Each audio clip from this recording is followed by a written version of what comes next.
Semeni dynasty baya. Hasra tawala. Welcome, ladies and gentlemen. Thank you so much for your great support always. I'm so grateful for your continued support to this channel. Thank you so much, ladies and gentlemen. Now, Kenyans, I want to tell you that the battle that William Ruto is going to face in this Republic of Kenya in terms of the politics and 2027 politics, it is not going to be easy. As we speak, I've seen the reactions from the Mount Kenya, specifically from Nyeri County, where GACHAGUA is coming from.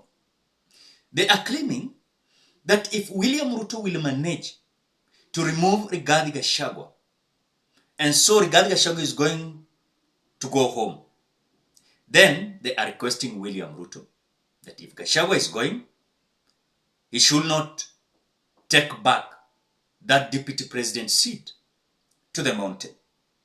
They are requesting William Ruto give that seat to other regions. But we are waiting for you on the ground come 2027. They are coming out even to tell William Ruto that seat give it to Oscar Sudi, or that seat give it to Kamket, or that seat give it to your wife. That is what this member, the residents from Nyeri, from the mountain, they are claiming that they are not going to be part and parcel of William Ruto's politics. Ladies and gentlemen, it is not going to be easy. These members of parliament are celebrating that they have managed to remove Rigathi Gachagua, but I want to tell you, and I want to assure you, it is not going to be a walk in the park. I saw Kimani Ichung'wah saying that the mountain is intact. Let us wait. But I want you to listen to these residents from Nyeri, Mount Kenya region. But before we do that, ladies and gentlemen, just do me a favor, ensure you like the video. When you like the video, you automatically support the work that I'm doing in this channel. Because sometimes you watch the video and you forget liking the video. So this is just a reminder. At the same time you watch the video, ensure you like the video. Thank you so much, ladies and gentlemen, for that like. Let us listen to the residents from Nyeri, Mount Kenya region. Tumekasirika sana kwa wabunge kwenda kuimpeach Rigathi Gachagua pale. Mimi kama mbunge wako sijakutuma uende kuimpeach mtu. Hakuna kazi imenifanyia. Alafu unaenda kuimpeach Gachagua. Wewe Mr. President, tunakuheshimu sana, lakini sasa umekuja sana. Hiyo kiti ya deputy president hatuitaki tena. Kama Rigathi anaenda nyumbani, usiturudishie sisi kama watu wa Mount Kenya.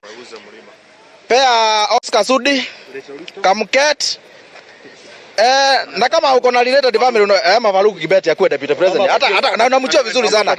Na Mount Kenya hatukuhitaji tena.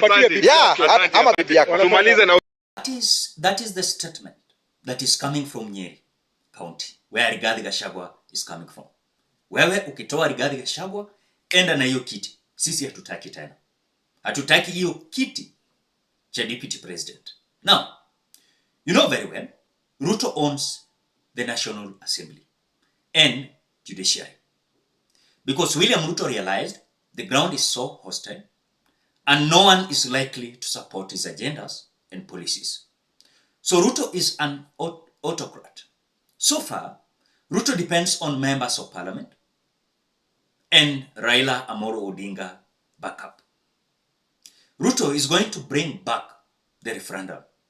And this referendum, it is going to be an affair of members of parliament. Remember, William Ruto owns the National Assembly and he owns the judiciary.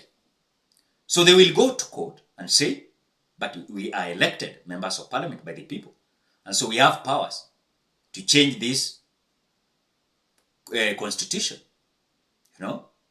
And so they will not bring it on the ground because they know the hostility. So William Ruto will use these members of parliament to do it. They will do it, Kenyans, because as already William Ruto is trading on these members of parliament. And again, on top of it, Raila Odinga is giving William Ruto backup with these members of parliament. So this referendum is going to be done and owned by these members of parliament that William Ruto is owning. who are going to do that, because Ruto understands that people do not support his policies and ideologies. And again, on the same note, William Ruto has realized that he's going to be a one-term president. I know when I say this, I've seen several people saying that if William Ruto has managed to remove the deputy president, what about his re-election 2027? I'm telling you, it is going to be noisy and messy. Mark my words.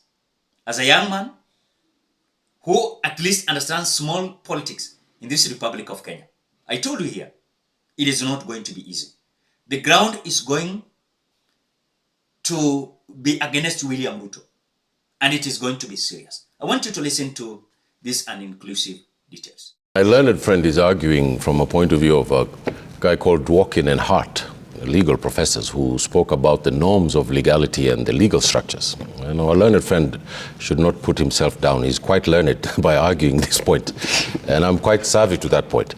But the issue that we have here is whether or not this country is heading to an autocracy, or whether or not we are going to keep our constitution and head towards a more substantive democracy. Do you think we're heading the autocratic way? I think what has happened, I just talked about something called the totalitarian mindset.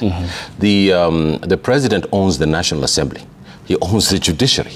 He has appointed cabinet members who, when he walks in, look down. You know, cabinet is supposed to be a debate center where people debate issues. The president is now an autocrat, not only by name, but by what he's doing. And for him to survive beyond this, because he knows that the people are waiting for him in 2027, he has to do something very dramatic. And what is that dramatic? As to the entrance into the dramatized persona is Raila Odinga, to give him legitimacy over what he intends to do. I've argued before that he is going to bring the BBI. He's going to change the constitution. This is the first act in changing the constitution through the legislature. You see, if you're going to change the structures of the constitution, you need to go to a referendum. But the National Assembly is going to be bought, lock, stock, and barrel. And they're going to go to the Chief Justice, and the Supreme Court will say they have every right, they have been elected. Then what are the people left with? The power of the vote.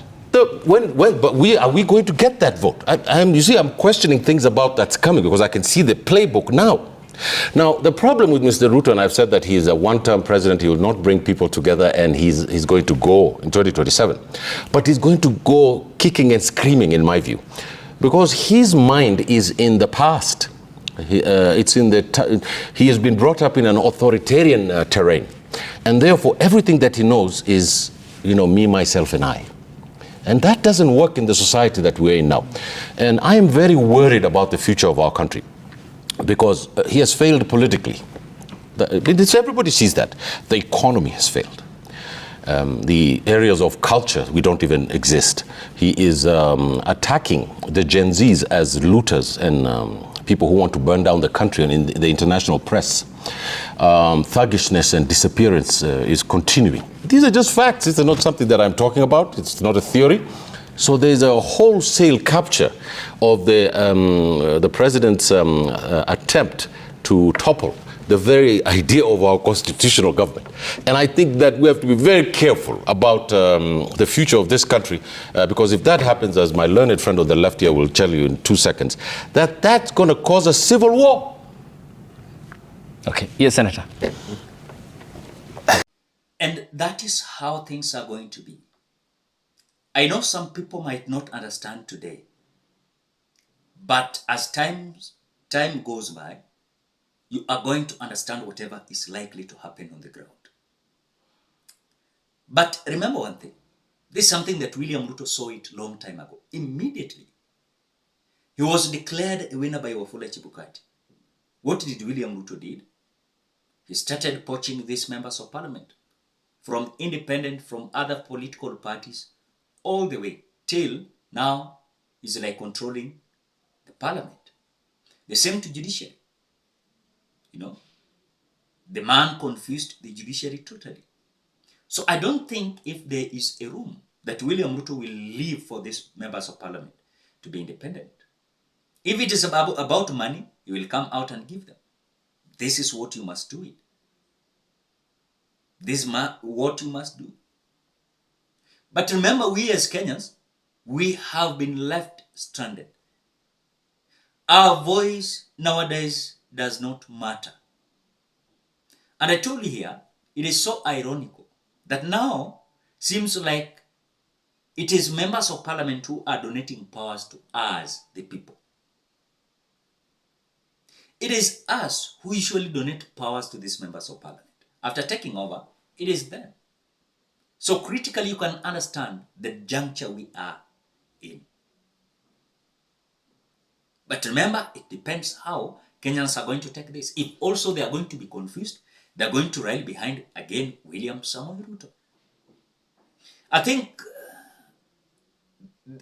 there is a support of this channel who commented in a certain video saying that let us leave William Ruto to do whatever he can do, but let us wait these members of parliament on the ground. I think he was having a sense there, let us deal with these members of parliament.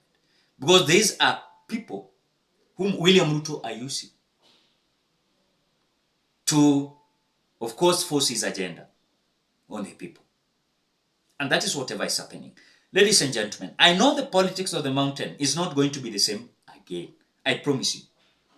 And I usually say, I was born, and when I was young, I had Mount Kenya, Kikuyus. These people will sit down and they will make decisions on their own. And believe me not, people like Imani Ichung'wah will face the wrath of the people of the mountain. It is not going to be easy.